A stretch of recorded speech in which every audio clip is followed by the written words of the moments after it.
Hey everyone, in this video I'm going to guide you on how to deactivate your Snapchat account. Whether you want to take a break from Snapchat for a while or completely delete your account, I'll show you the steps to it.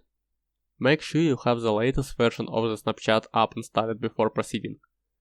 Firstly, open the Snapchat app on your device.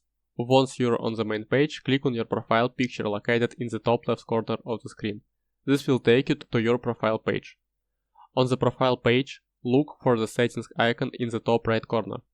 It resembles a gear or a cog.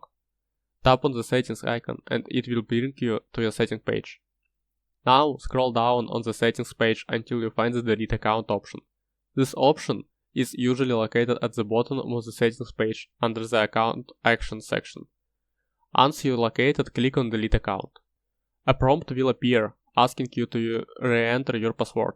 Enter your account password and click continue. This will log out into your account. Next, a confirmation page will appear informing you about the consequences to deleting your account. Snapchat mentions that if you don't log in for the next 30 days, your account will be permanently deleted. If you wish to proceed with deleting your account, enter your username and password again and click continue. After confirming your decision, your account will either be deactivated for 30 days or deleted permanently, depending on your choice. If your account is deactivated, you can reactivate it within the 30 days period by logging back into your account. To reactivate your account, open the Snapchat app and log out of any accounts you may be logged into.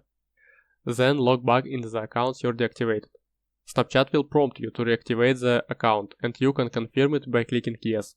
Your account will be reactivated within a few minutes. That's how you deactivate or delete your Snapchat account. I hope this video was helpful to you. If it was, I'd appreciate it if you could like and subscribe to my channel. If you have any questions, feel free to leave them in the comment section below, and I'll do my best to assist you. Thank you for watching, and I'll see you next time.